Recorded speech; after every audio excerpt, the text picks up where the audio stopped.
The nervous system is a complex network of cells, tissues, and organs that transmit signals between different parts of the body, enabling communication and control of different bodily functions.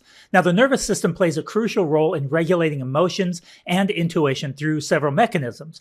Some of those are brain function, chemical messengers called neurotransmitters that transmit signals between nerve cells and influence mood and emotions.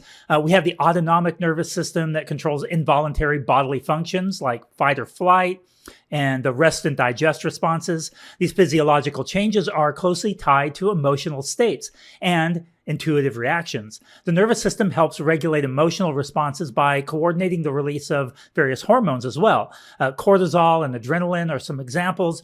And it releases these in response to stressors or emotional stimuli. And these hormonal changes can, again, influence emotional experiences and intuitive judgments. And the nervous system, particularly the brain, processes vast amounts of sensory data and past experiences to generate intuitive insights and decisions without explicit conscious thought. So the nervous system is intricately involved in regulating emotions and intuition through its various components and functions, influencing how we perceive, react to, and interpret the world around us. It's pretty clear that this would have a powerful impact on our ability to eat intuitively. I'm Jeff Ash, certified nutritionist, personal trainer, and intuitive eating coach, and you're listening to the Men's Intuition Podcast.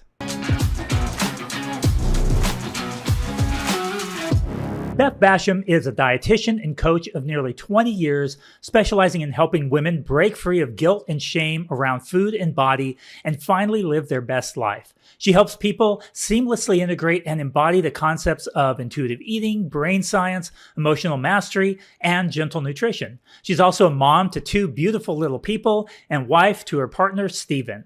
All right, so we are here with Beth Basham today, and I'm excited to have her on. So why don't you just start off by telling us a little bit about yourself and kind of what drives your passion for the work that you do and all of that great stuff.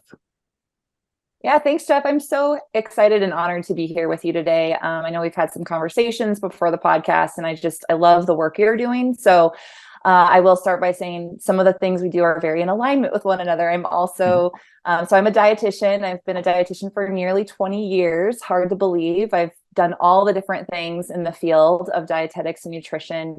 But I'm also a mother. I'm a mother and a wife. I have two little kiddos at home.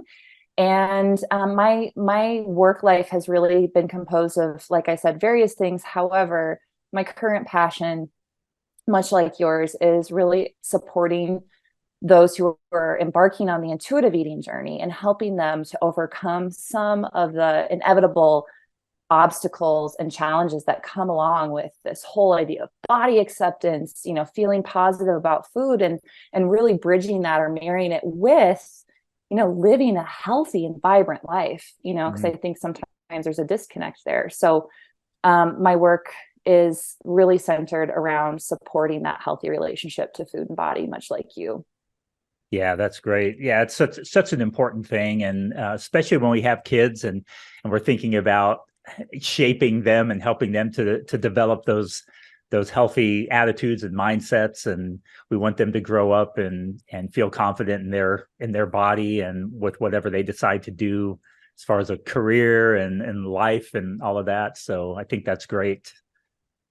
Yeah, I like to think, I tell my clients this a lot, and I don't believe this is my own coined phrase, but I tell my clients, I remind them, how you do food is how you do life. Like, there's so many mirrors about how we relate to food, our bodies, and also how we relate to other relationships, our finances, even other people. It's amazing how, this is just, our relationship with food is just a reflection of other things. And like, just kind of to bridge that to what you're saying about kids, it starts young. A lot of and things I think we're going to be talking about today are going to be tapping into the things that actually are started from a very young age.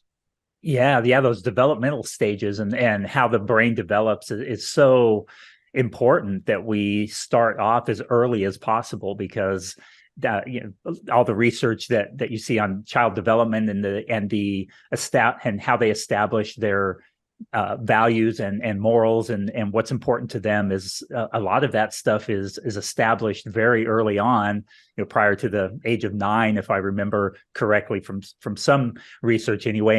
And they found it's very, very difficult to change those viewpoints after that. So if you have them ingrained at that age, it's really difficult to change them later. And so it's super important to do that as early as possible. Absolutely. And that can also, I think, create such a huge burden. I know for me as a parent, I have 2 kids, 6-year-old and a 1-year-old. Mm-hmm. And I mean, it can create a form of pressure too, for somebody raising young children to have that information. So I think a lot of what we're going to talk about today is actually hopefully bring some hope and light to, the area of even parenting, but also to this idea that while it may look to be challenging to change some of these patterns, it is possible. So healing of the brain and some of those subconscious patterns that we pick up from early life can be shifted, supported, and rewired, in other words. I hope that some of what I share today can bring light and hope to that concept and idea. Yeah, I love that. And I think that's a great point to emphasize. I have guys I've worked with that are over 60 years old who have made significant changes in the way that they think about their body and their relationship with food, and in a relatively short amount of time too, which is really fascinating how that, sometimes it's a long process, but at other times it's amazing the shifts that can happen relatively quickly when it's just certain things are realized or pointed out. And so, that's the human mind is just amazing, I think. And so I think that's great. So, well, as we were discussing this episode, I was really interested in the topic that you suggested about nervous system regulation. And that's something that I'm not as informed on. And so I was really excited to have this conversation. So I'm going to be learning right along with our listeners here. And so, so let's go ahead and start with that. And what is the nervous system and what role does it play in really helping us to manage and regulate our body and food intake? Yeah, this is a huge question. I'm kind of trying to keep it as simple as possible, but I do want to invite any listeners, as you're hearing me talk, I'm going to drop some names. I might drop a resource or two. And while you might have some links available, I do invite people just to take notes because there's a lot to learn about the nervous system. It is a big topic that I think you and I could probably go on for hours about. So to keep it simple, I think most people's understanding of the nervous system is really physiological, like the understanding that there's, and the old understanding, I'm going to talk about the new understanding through something called the Polyvagal theory, but it's been that there's 2 sides of our autonomic nervous system. And we commonly refer to them, this might sound like something from your biology class back in the day, fight or flight, freeze or faint. So if you look at like animals in nature, right? If a deer is being pursued by a pack of wolves, right? This deer is going to go into fight or flight. She is going to either, she's probably not going to fight.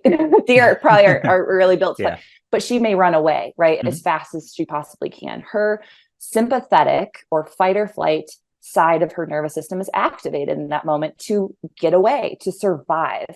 And that's something I think I'll just drive home here, and I'll probably drive it home again, is that our nervous system is there for survival. Okay. Yeah. And so the opposite side of the nervous system, which is commonly known as the parasympathetic side, or our freeze or faint, it's also called freeze or please, like different people use different terminology, but that side of our nervous system is like the metaphor of a little turtle hiding in her shell.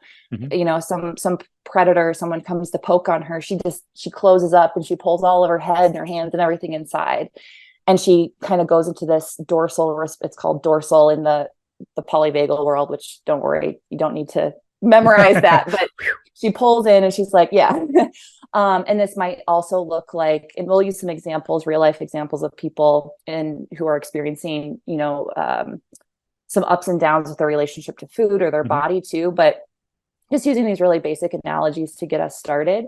So our basic understanding is this fight or flight side, this freeze or faint side, and they're basically ways that support our survival in this world, right? Yeah. So that is the basic, does that like ring a bell to you, Jeff, Oh when you yeah. think Yeah, about absolutely. biology Yep. training? Yeah. And I think that's the important part for the average person who is just trying to understand certain ways that their body functions on that. I think we can get off in the weeds learning too much of the details. And I think really the big picture serves 99.9% of what we need to understand and know when we're dealing with things that are related to like the nervous system and that kind of thing. Yeah, absolutely. So just keeping it basic. And back in the 90s, there was this guy, and you guys can look him up. His name is Stephen Porges. He's a behavioral neuroscientist. Okay, really smart dude.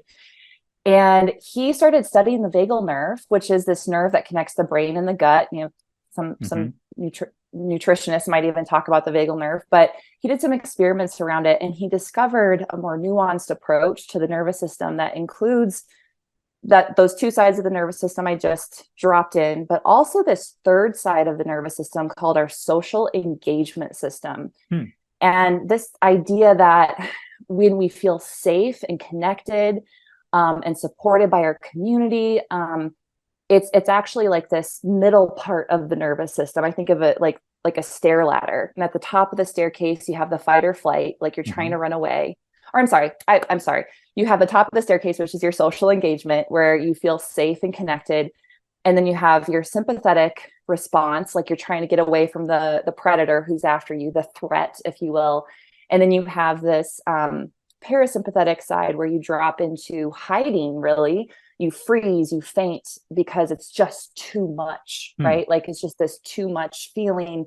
It's like the possum who just goes limp, right? When they're pursued, because it's like, I don't have any energy to run away. I just have to like collapse, right? Yeah. Or those fainting goats. Or the fainting goats. Yeah. I wonder if they have I think that's different. More engaged, but yeah, I think it might be too. When but they just freeze and fall over. That's always funny. But I think that visual is perfect, you know? And the thing is these are animals in nature, but guess what, Jeff, you and I are animals too. You know, like we are animals. We might think that we're on some level higher on this evolutionary ladder, but the truth is we are animals, and we have the same systems in our bodies that, like I said, aim to protect and keep us safe. And so when I'm looking at nervous system work, as I'm working with a client or another human, it's really about learning to befriend our nervous system to better understand when we might be in fight or flight, when we might be in this freeze or faint, when we actually feel like we're in social engagement. So as I was saying, Stephen Porges brought this to us in the 90s. So it's fairly new, right? This is not something that I think a lot of people practice. You'll see it in therapy practices. You know, there are more therapists, especially trauma therapists, are using this approach, this Polyvagal, to really help, quote unquote, heal the nervous system, to support and hold emotions with more compassion. And I know in the intuitive eating world, we talk a lot about curiosity and compassion and, you know, self-love and some of these things that are maybe not universal to what we learned as young children, right? And so the nervous system is, when we learn the way that our nervous system works, I think what it does is it gives us a little bit of compassion for ourselves. Like, oh, this makes sense. I'm not broken. This is just my nervous system protecting me, keeping me safe, right? And I can do something with that. Like, it gives us a sense of empowerment and autonomy to say, I can do something with this now. I'm not broken just because I feel, and we'll talk more about the examples, afraid of, you know, my body size increasing or afraid of that brownie on the plate. It doesn't mean there's something wrong with me. It means that at some point in my journey, I developed the brownie or the scale or what have you, became a form of a threat. And my nervous system has responded by teaching me how to do blank, some sort of compensatory response to cope with the threat at hand. Is this starting to connect the dots for you, Jeff? Yeah, and I think that this is one of the things that I've really liked about the intuitive eating approach and looking for that self-compassion aspect, because I think even when, you know, so many of the things that we deal with food and relationship with food are not moral issues, but even when there is a moral issue, like we're doing something that is by objective standards, not something that is appropriate or that we should be doing, it's still not helpful in most cases to just say, stop doing that. It's more helpful to say, why am I doing this? Why is this person doing this? What's driving this? Because if we just say stop doing it, but don't address what's driving it, what's pushing that behavior, then you can kind of white knuckle through that discipline for a while. And some people do really well with it, but most of us, at some point, it comes back until we address what's actually driving that inappropriate behavior or attitude or mindset or whatever it is. And so, just like in so many cases that I can think of, it is just so much more helpful if you can address that root issue. Absolutely. And I'll add to that too, Jeff, and say that even in that, the next layer of that is you can ask why, but to address the root cause, it's really giving that emotion, that thought, that threat, and that feeling associated with the threat time to breathe. Because so often in our culture, we like to figure out why, but it can still induce shame. It can still induce these core levels of shame and guilt around, well, my mom was so mean to me and she told me, that I couldn't eat this or I couldn't eat that. And knowing the why can be helpful. I totally agree with that. And there's still, and this is where the nervous system becomes really helpful, the language and the understanding of it, because there's not a problem that needs to be fixed here, right? We learned a coping skill. We bring neutrality to food, but we can also bring neutrality to the emotional states that we experience on a day-to-day, month-to-month, year-to-year basis. These are like paths within our brain, right? If you walk through the forest on the same path over and over and over and over and over again, eventually you wear down the path and it's very easy to see. It's very easy to cruise through the forest on the same journey, right? What we do in this nervous system work is we start to carve new paths through the forest that are actually more beneficial, if that makes sense. And so so like why is good, but we also want to look at, okay, we're okay to feel this. Like, of course, it makes sense. We can use this language with ourselves. But my mother, maybe she restricted food intake. Maybe she told me that I was too big and put me on a diet. These are just stories that I hear from some of my clients. And that sucks. Like, don't get me wrong, that really sucks.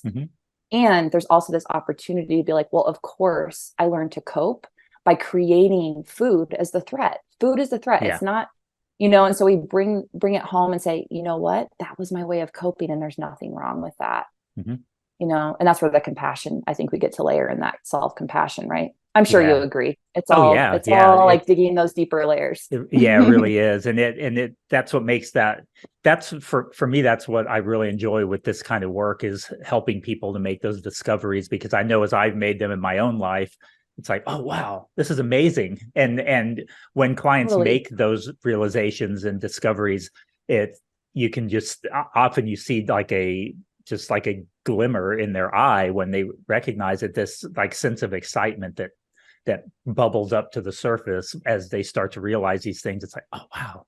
Okay, well, that makes so much more sense now. I've never been able to make sense of this. And this just makes so much more sense. Absolutely. And I think that's where understanding or befriending your nervous system and understanding, like I go into a state of fight or flight when I'm at a restaurant and there's a lot of food options and a lot of them are high calorie, high fat, whatever you learned is not okay, become that threat, and why our body goes into a tense state, why we become obsessive about the food choices, why we feel like our safety is in controlling the food instead of recognizing that, we can begin to neutralize the food, the threat, the food itself, through some cognitive retraining, through some somatic work, some tools that I'll be happy to share with you as we go along, to really support that that neutrality and that reconnection to that social engagement system that I mentioned kind of lightly earlier in the podcast. So and I'm looking forward to getting into some of those specific things. But how does the nervous system specifically impact our ability to eat intuitively? So maybe you can touch on that a little bit. Yeah. So there's some complexity there in that every person is different, Hmm. right? So just like every person is a different height, a different shape or size, a different gender, a different, all the things, we all have really unique nervous systems. So it's going to look a little different for every human on the planet. Because Hmm. here's one thing about the nervous system: because of our conditioning, the way that we're raised, what we perceive as a threat versus what we feel is safe, and that's going to look different for every human, right? There's going to be a level of, there's going to be different things that activate us in the Hmm. world, right? So one person might be activated by high fat foods, another person might be activated by when he or she looks in the mirror and doesn't like what they see looking back at them, Yeah. right? So there's going to be these different activation points. And I like the word activated rather than triggered because I Hmm. feel it's more accurate. I do too. Um, you might hear me saying activated a lot Hmm. in this Well, as you were conversation. saying it, I was thinking, I really like that better than triggered. And Yeah, trigger I feel maybe overused. yeah, it is. And that may be why Uh, it's so overused that I want something different that says communicates the same concept.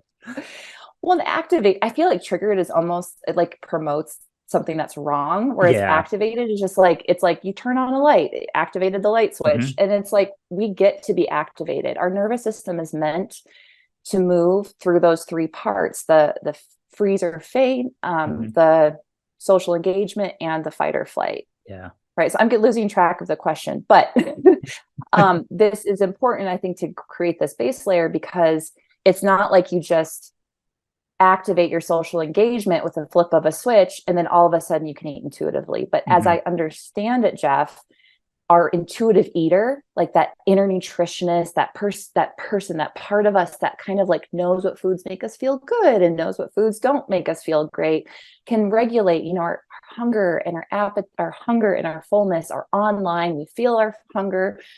We feel our fullness really, really well. That happens in social engagement. Mm. Okay.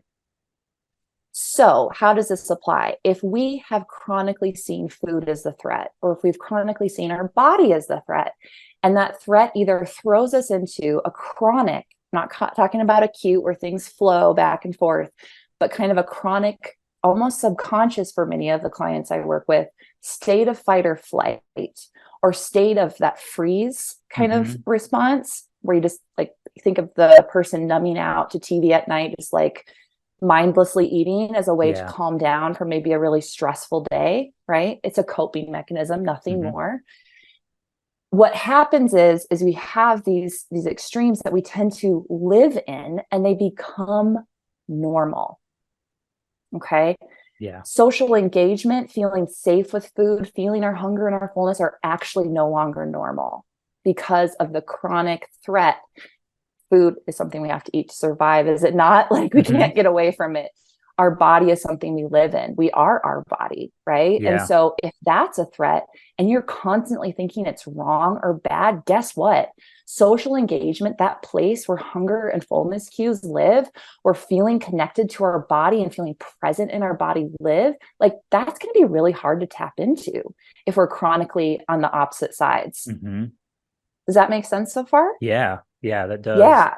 It's interesting how you talk about that numbing effect and it almost becoming, that you're just conditioned to it to where you just Yeah. disconnect. Is interesting because we were having this conversation about my wife being in the hospital the last week and how it's been for the past 10 years. It's just been a regular thing and how we've become very very conditioned to it to the point where it's Mm-hmm. like, oh, I'd forget to tell my mom that we're in the hospital, or I just don't make a big deal about it. I often find myself, and I've made these discoveries over the last few years, is that I often disconnect emotionally, turn myself off emotionally, so that I don't have to deal with it, and that's the way that I make it through that without it interfering with the things that I need to take care of in my life. And I think it's Yeah. those same. We see this happen with areas of our life other than just food. So that's where I know I've found a lot of my clients have made strides in other areas as they begin to work on intuitive eating, because all of this Mm-hmm. stuff it's the same kind of thing happening. And that's why I think this nervous system conversation is so important, because it really gets down to what's driving all of these things in our lives. Oh my gosh, I'm so glad you brought in that example of what you're going through. It's so relatable because how we do food is how we do life. How we do anything is how we do everything. Our entire existence is a mirror upon itself in many ways. And so I agree. Like I see the same thing with my clients. They're like, this wasn't even about food at all. Like this intuitive eating stuff, this has nothing to do with the food. It has everything to do with the bigger expanse of how I do life, And so I think that's why I love this stuff so much too, Jeff. And I feel like you do too. It's like, this is bigger than just food. This is bigger than nutrition. Yeah. Well, it's why these restrictions don't work. When you say, exactly. oh, well, I'm having, I can't stop eating at night, so I need to go on a diet, or I need to do intermittent fasting. And then, well, that eating's outside my window. Simple. It's after 5 and I stop eating at 5. And so there, problem solved. And it's like, well, that didn't solve anything. And it's also not sustainable. And that's why so many diets and our typical way that our society likes to promote nutrition and health and all of those things, it just is not a sustainable approach for most of us. Absolutely. And Jeff, let's talk about why dieting is so attractive, even though we know it's not so good for us. I mean, you can have this knowledge. I know you and I say, and probably tell our clients, diets don't work. They actually make, yo-yo weight cycling is even worse when you do diet after diet. Diets aren't sustainable. We can drop all these factoids out into the ethers through our social media, through our conversations, and it can land, right? It can land logically in our clients' brains. But here's where nervous system work becomes so freaking powerful is it's not the brain that is making the decisions. It is the body that is making the decisions. And so common case scenario, somebody jumps on the intuitive eating wagon. This was me, Jeff, when I got into intuitive eating. I actually got into intuitive eating about 12 years ago because I was trying to lose weight and I couldn't figure it out as a dietitian. And I thought, oh, this is the way, right? I literally did the CEU education for an intuitive eating course as a dietitian. So I was like, this is how I'm going to fix myself. And my broken, body, that's blah, blah, blah. Okay. It's totally normal. Makes sense. So a lot of people go into intuitive eating, whether or not they realize it, maybe they don't, everyone's different. They might go in saying, oh, this is the next thing I need to do to fix myself. Right? Because I'm broken on some innate level. Okay. We don't say that out loud, but this is what's going on internally. And so we do the things and our body changes. I mean, sometimes our body changes this way or that way, but the body is not a static thing. It is meant to change, but it changes, and it maybe changes in a way that's not comfortable or not perceived as comfortable. Right. My clients will throw away their scale, but they still know, when their pants don't fit the same or what have you. And that, again, as I talk about this nervous system, it's a threat, right? Living in a body that has changed in size in the direction that the client doesn't want it to go is a perceived threat. Now, logically, they say to themselves, intermittent fasting is not sustainable. Keto, I couldn't do that for more than a week. Like, diets don't work. Jeff told me diets don't work. I get that. But their body responds and says, I am scared shitless. This is not safe. Where's Optivia when I need it? I'm going to go buy $1,000 worth of protein shakes. I don't actually know what it is, but I know a lot of my clients have done that program. And I'm going to get off these 10, 15 pounds, and then I can go back and be an intuitive eater again. Yeah. And so I'm using this because that can create a lot of shame. Like, see, I can't even do intuitive eating right. There's like a right way and a wrong way to do an intuitive eating. And this totally makes sense if we look at how the nervous system operates and what you've learned and been conditioned to believe about what living in a different size body looks like, what, eating foods with fat looks like, what, dieting looks like. And so it makes sense that it would feel very appealing, despite your logical brain saying diets don't work. Your body is saying, I'm in a threat state and I need to fix this threat because that is part of my way to survive in a world full of threats. And again, this is not conscious. This is subconscious reaction to the world. But when we understand this, when we can compassionately hold space for that is who we are, we can begin to heal that. And awareness is that first step, is just starting to befriend and notice and observe with that curious, hat on. Mm-hmm. What's going on here? Isn't it interesting that my body is changing and I just want to go jump on the next diet bandwagon? Like, that doesn't make sense. What's wrong with me? Nothing's wrong with you. Mm-hmm. You literally have a conditioned nervous system that wants to pull you and keep you safe. There's nothing wrong with that. Yeah. Yeah, that makes a lot of sense. And that really does explain why these two things pair so well together, I think. And in that explanation that you gave, well, what are some signs that there may be some nervous system dysregulation that's driving some of the areas where people struggle with their body image, relationship with food? So kind of signs that people can look for that help them understand that, something's off here at that level. Absolutely. Well, I mentioned that whole idea and concept of working from, well, I didn't say this, but you're working from the outside in. You're looking for something or someone to tell you what to do to fix yourself.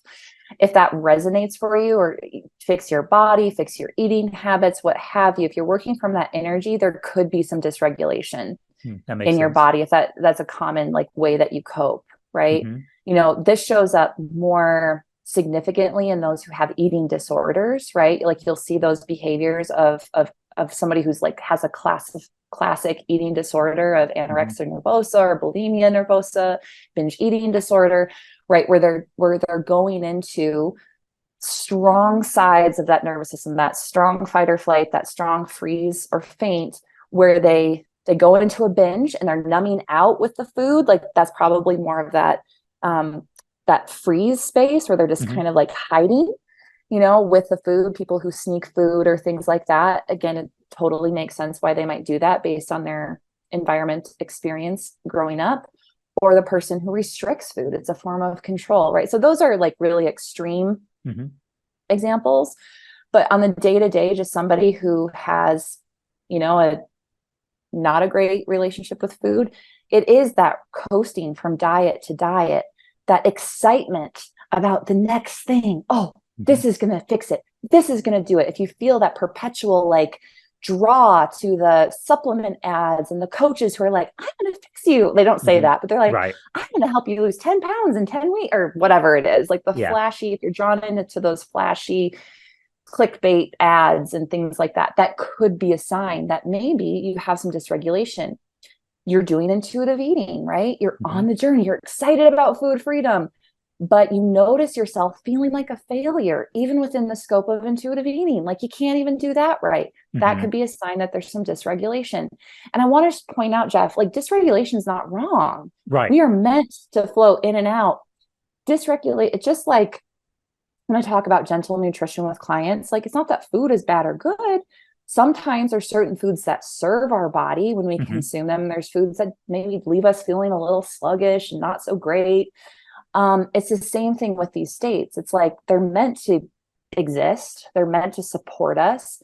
We're meant to flow through them. But what becomes challenging for an individual is when they're chronically in fight or flight. And that's what happens in disordered or eating disorders. It's the control becomes an obsession, or the eating becomes the obsession, right? And it's constantly being out of touch with your hunger and fullness cues. If you can't feel hunger and fullness, that's a sign that there could be some dysregulation, chronic dysregulation, that could be addressed to support you so you can feel that healthy relationship with food and your body.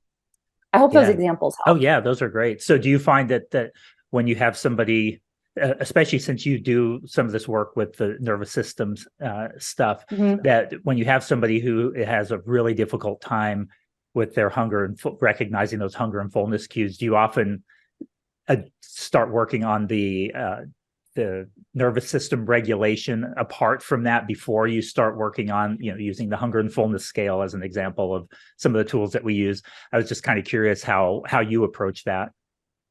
Yeah, it's a great question. And I think it's going to look a little different for every person, depending on their stage of readiness and what they're willing to try on. But I will say that sometimes the hunger and fullness scale that's provided to us by our training as intuitive eating counselors can actually be a tool of regulation. It can help us regulate. Okay. Okay. So, because it brings awareness to, and it distances us mentally from this idea that there's something wrong with us. And we're just using this like objective tool to help Right. us recognize what's going on, Mm-hmm. rather than being like totally soaked in this idea that, oh, there's something wrong with me because I can't feel my hunger. I can't feel my fullness. So it really depends on Yeah. the client. But I will say that it can be paired with, adjacent to, Mm-hmm. using those tools, or Yeah. it can be used independently. And interestingly, I've seen people's hunger and fullness cues come online without the hunger and fullness scale, especially those people that don't want to like track stuff and like write things down. You have those clients, right? They're like, Yeah. really another freaking thing I have to fill out. Like, I don't want Right. to. Um, Yeah. but it can, when we pay attention. So regulation, so let's just use that terminology for Mm-hmm. simplicity. Finding that space of social engagement can take time, right? And so, and we do that in partnership with a coach or a therapist, and they're human, we trust. Like, that can help widen our ability to feel that social engagement space of our nervous system. Mm-hmm. But we can also start to do things, and I'm sure you already do these in your practice as an intuitive eating counselor or as an intuitive eater if you're listening, things like meditation, prayer, body scans, anything that connects us to the present moment, Mm-hmm. staring at a flame. I mean, there's so many things. Putting a weighted blanket on, things that help our body feel present in the moment are tools for regulating, are tools for regulation that we can practice, experiment with, play with before, after meals, when we feel that sense of doom and gloom around food, to just remind ourselves to take some breaths. I love like simple, if it feels safe, to do some deep breathing. That can be heart-centered, like I do some heart maths, heart-centered breathing, and with my clients, and they love it. It's very simple thought of breathing in and out of the heart space of your body. And it's just a way to, again, regulate the nervous system, connect the brain to the body. These are practices. It doesn't just flip a switch automatically, right? Exactly. These are practices. And I think that I just want to put that disclaimer out there, because this, coming out of diet culture is not, there's not a quick fix. This is not something that is for somebody who's not ready to let go. This is for someone who knows that this is a journey, and it's going to be a great journey. And there's nothing better that you can do for yourself. But we want to tend and befriend our nervous system and recognize that these changes happen incrementally over time. So we extend those periods of safety slowly, moment by moment. So it might just be 10 seconds of heart-centered breathing. That's all we can tolerate. And then we go back into the fight or flight. That's fine. But we work to slowly and incrementally open more space for ourselves. So I hope I'm not speaking too like broadly here, but No. I mean, is this landing for you, Jeff? Make sure it lands for listeners too. Yeah, definitely. I like how you're emphasizing that it's incremental, and because I think it's important to see certain wins and those incremental steps as important parts of that whole process, because it's really easy to dismiss small little things like, somebody who is wanting to incorporate more movement in their life, and they think, well, I need to start going to the gym 3 or 4 or 5 or 6 days a week. And they immediately go from I'm doing nothing to I need to go to 6 days a week at the gym, instead of, okay, I'm doing nothing. You know what I'm going to do? I'm going to quit ordering groceries, and I'm going to go to the grocery store and buy my own groceries once a week. And so that's like one incremental step to add in more physical activity. And that is probably very helpful in beginning the process of kind of regulating your nervous system in certain areas. There's isolation aspects that's addressing. There's the physical activity. There's the sense of accomplishment. Hopefully, a person won't see that as just a dumb little thing. Often people dismiss those things as, well, that's just silly, just going to the grocery store. How's that a big thing? Well, you're not doing that now, right? You're ordering all your groceries at home. So maybe taking that step will then get the ball rolling with other things. You might get some other ideas, or find, it's really nice to get out and do that. And, they had free samples at the grocery store too. So I got to benefit from that. So I bring that up because that's my favorite grocery store usually has everything from main dishes, side dishes, desserts, beer and wine, and all these free samples. But yeah, I really think that incremental part, that's something that I know I work on with my clients a lot, is coming up with small little things to do, going from, instead of trying to revamp their whole eating structure or their meal timing or snack timing, it's like, okay, well, I'm going to stick a fig bar in the glove compartment of my car so that I have something there if I feel like I need a snack. Just that simple little thing. And it's amazing the difference it makes. They check back in, they're like, I thought that was silly, but it was so nice. It resolved so many different things. It gave them a tremendous amount of ease and relaxation in a particular situation where they would have otherwise been kind of stressful because they were hungry and didn't know what to do about it, and all kinds of things like that. Yeah, I love that. And you're right. I think we do a disservice to clients. Well, diet culture has done a disservice, right? Because it says you just do this thing in this short period of time and your life will be better, right? And we know that that's not true. But again, it's the body talks, not the brain. But kind of adding on, where was my train of thought here? But adding on to that, I think it's so interesting to consider that also gets ingrained in us. This idea that I'm going to go out and fix everything at once, so my life can be fixed all at once, right? And it's a disservice to allow that belief to persist, and not to say that it's wrong, but it's a belief that can be a sign of dysregulation in and of itself. You're fighting your body. I'm going to go to the grocery store, cook all my meals. I'm talking in a fighting voice. Yeah. I'm going to go to the gym 12 times a day, whatever. I'm extreme here, but it's like we're fighting ourselves we're fighting the threat. What is the threat? It's going to look different for every person. But just another example, as you were talking, I'm like, yeah, this idea that things all have to be changed rapidly is actually another sign of dysregulation in its own way. So slowing down. So I always tell people, they were like, what do I do to start? How do I just start this, like, quote unquote nervous system work? And it doesn't have to be another checklist on your self-care list. I think that's really important, because we've got that in and of itself is almost like how do I fix myself? Well, I meditate every day and I do my heart-centered breathing and I do tapping and emotional freedom technique and things. I'm doing all the things. I'm the good boy or girl or person, right? Yeah. So therefore I should get the outcome I want. Right? So again, that's working from the outside in. Instead, we want to look at working from the inside out. And I believe, and I know you believe this too, is like that all starts with awareness, is just tending to and noticing, where am I feeling activated? Where do I want to rush to, like, fix myself? Just noticing the little things that pop up. Your friend comes over. They start talking about, how they lost 50 pounds on keto. You notice your heart rate increases. You notice your body tensing up. That is nervous system work. Just the noticing, because you're seeing that, oh my gosh, I'm responding to a threat. and then we can layer on, and this is just incremental. Gosh, well, that makes sense. Some compassionate language, some compassionate self-talk to say, well, this makes sense. I'm trying to get out of diet culture. This person just told me they lost 50 pounds, which, truth be told, I still want to lose weight, because I think a lot of our clients do. Yeah. And so I feel threatened that my intuitive eating journey is not going to, get that 50 pounds off. And that's scary to me. And so I'm just, kind of giving some insider, maybe like what's going on in the brain, and just saying, gosh, it makes sense that you'd feel that way. It's okay to feel that way.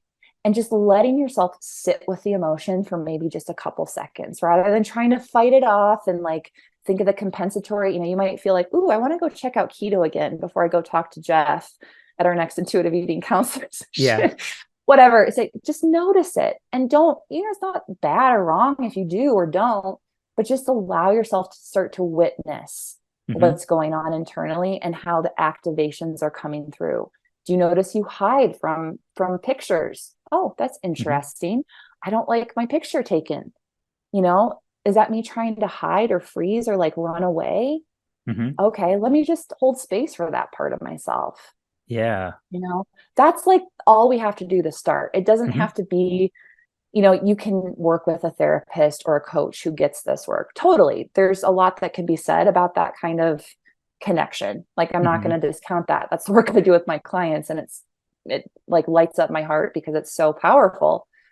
But there are little things we can do on our own. And that's one of them, just kind of bringing that awareness and curiosity into our body as kind of a regular practice. Not as a checklist to do, but just as a reflectory, is that a word? A kind of a way to reflect on the day. Now. It is now. You understood the context. Yeah. So yeah, do you think that's a good first step for like your audience? I think they would resonate with that. I do. Yeah. And, it makes me think this is something a lot of people don't know about me, is that not only am I a nutritionist and personal trainer, I actually am also a software engineer. And I've been doing that since I was 11 years old. I'm 51 now. So I've been doing software development. One of my first jobs was programming when I was in high school, developing software back in the 80s. So what's interesting, though, is the principles that I use for building large software products, because I've been working on one project for over 25 years, continuing to make changes. And it makes me think of the intuitive eating principles. You see the 10 principles of intuitive eating that define what intuitive eating looks like. But you can't jump to that. Like you can't with like developing software, you can't jump to a finished product. You have to break it down into the assignment of variables to a single number and a loop of operations that does one little thing that pops a text box up on the screen. Then you have to do something else that pops another one up. And then you have to implement the behavior when you click a button that says save it. And how is it going to save? But not to overcomplicate everything, but it's a process of building on top of what you've already established. And so then as you begin to continue to move forward, you have this real strong foundation. Like with a software product, I don't typically make massive changes anymore. I make small changes as they pop up. I debug this issue here or that issue there, and I look at what's causing that. And so I find that I tend to take a similar approach when I'm working with clients too, is that as they say, here's my issue, we try and kind of reverse engineer it, so to speak, down to what's driving that. And let's see if we can debug some of these issues here at the individual level, instead of trying to just, you can't just take a person from somebody who is struggling with their relationship with food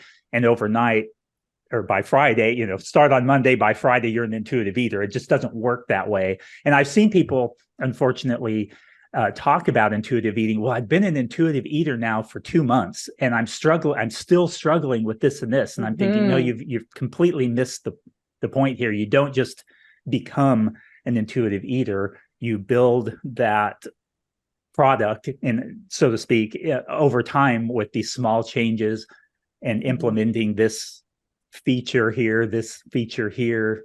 And over time, then you have this really nice product, so to speak, that I'm actually making this illustration up on the fly. I really haven't ever vocalized that before, but I often find the connection between my enjoyment of building. I also woodwork, and so I like to build my own furniture and stuff, and the same kind of thing, breaking down this, here's what I want at the end. And now I need to break it down into individual tiny little, I have to cut this board here, and then I have to attach it to this, and so forth. And I think it applies a lot. I agree. And this is where the hope comes in, right? Because as a software programming person, you can change your program. You can have worked on it 25 years and you can still make changes. And those changes, even if small, can be rather significant. Yeah. And neuroscientists, if we look at the study of neuroplasticity, or our ability to shift and change those neural pathways in our brain and our nervous system, we for a long time thought, no, after 25 years, there are no more updates to the system that you can make. There are no more new codes you can put in. And what we're learning, and what at least this is my interpretation of the literature, is that is not true. We can be at any age, literally, we can do a lot for ourselves to make those small little changes. Open the text box, close I don't know, like all the lingo that you're speaking. I'm sure many people do. we can make those changes, and it might not happen overnight, right? If you've got an 80-year-old program versus a 20-year-old program, yeah, maybe there's a little bit of, different kinds of challenges that come with the different age programs. But change is still possible.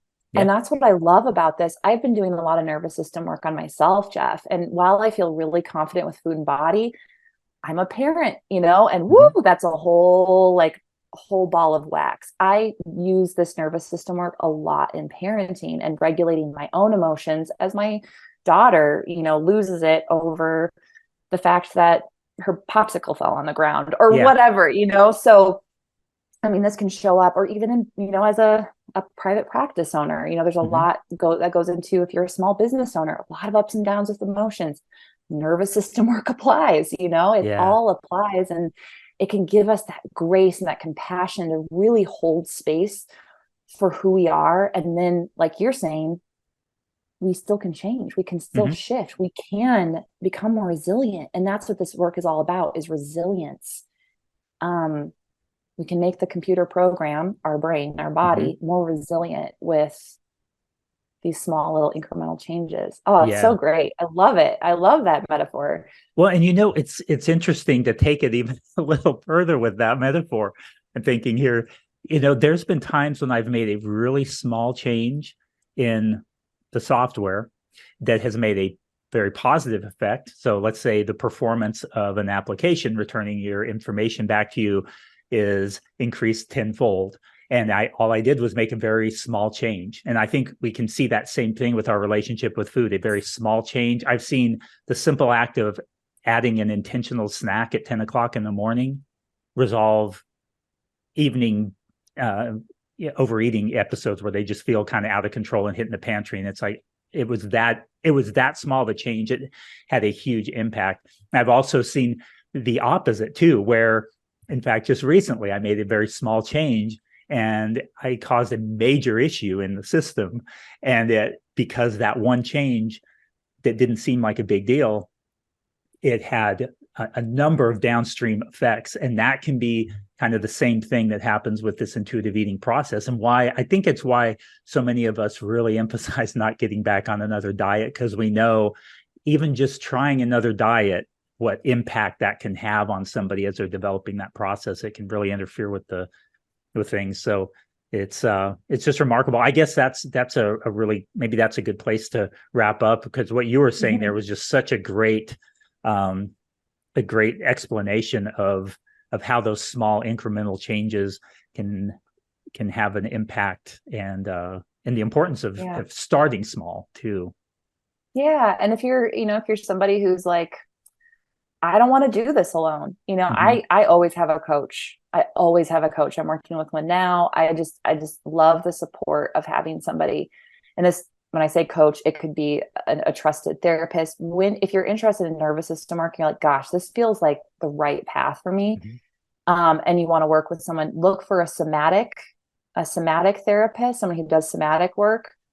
Even IFS, internal family systems or parts work, can be really kind of pair with nervous system work. It's not totally affiliated like somatic therapy is, but I would start in those venues if you can Google it, or find an intuitive eating coach, or, if this is a part of your journey is the intuitive eating, working with Jeff is amazing. He might not know what nervous system work is to the definition, but he does actually know, and I think I hope that I showcase, y'all have a nervous system. Y'all know what a nervous system is, even if it's not that academic, version that's written in the research paper. Y'all have it. We all have it.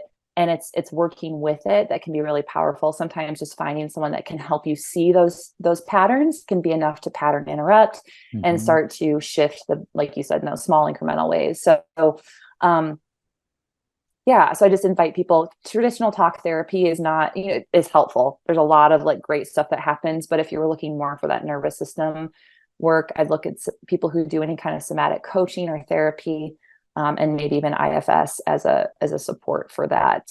Great. This line of work, if you're looking for those resources. Do you have any other resources that you could recommend? Maybe some that you provide, and then also, just other resources that in addition to that could be helpful to people? Yeah, I think some other things that I use for nervous system regulation, and you can independently research on your own, are things like self-hypnosis. That's looking at subconscious patterns. I use tapping or emotional freedom technique, where you use different meridians of the body. I also do some NLP, neuro-linguistics programming with my clients that kind of looks, again, it's that subconscious, looking at the subconscious, kind of reshifting things from the inside out. So those are other tools that can also tap into this, creating social engagement, more social engagement in our nervous system. Yeah. So those are other tools. I think everyone, a lot of my clients like tapping because it's so fast and effective. Others like the heart-centered breathing. Others, everybody gets to decide what path they want to climb to the top of the mountain on, right? There's many different paths. There's not a right or a wrong way. So exploring, maybe just typing in Google nervous system or polyvagal theory or nervous system. If you're a geek like me, there's lots of podcasts on it, and there's lots of things you can go learn, self-study.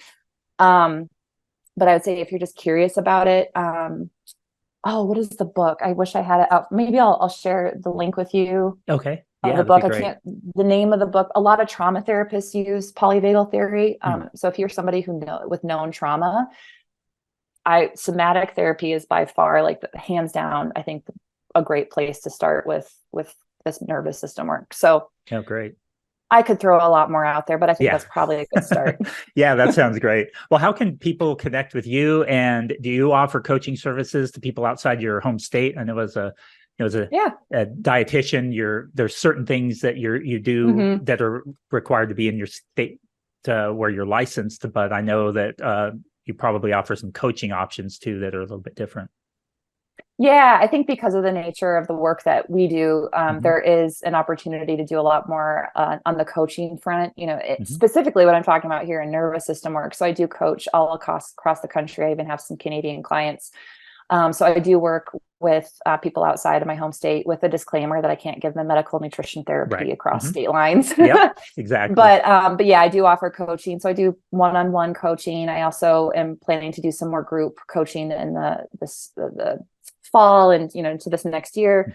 My niche is women. I do work a lot with women specifically, but I can work with all individuals depending on if they align and resonate with who I am as a person and what I do, right? Like, you're all attracted to someone different for a reason, and there's nothing wrong with that. Yep.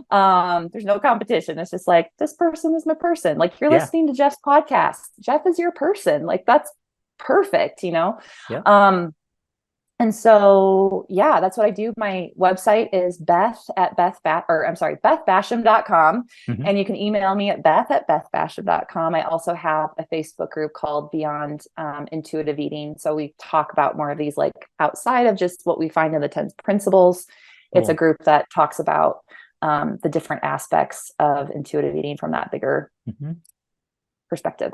Yeah. Oh, great. All right. Well, we'll make sure and include all those links. And I just want to thank you so much for taking the time to share this important topic. I think so many people are going to benefit from hearing your insight in this area. And there's some great practical stuff there that people can just start applying. And that's what's cool with taking this very small incremental approach, is that even if you are working with somebody else in an area, you can, I'm already thinking of different clients that can benefit from some of the things that you dropped in there, that in our work together, they could implement that on their own, and it wouldn't interfere at all with what we're doing together. And it could really be helpful for that process. So thanks again for sharing that insight with us.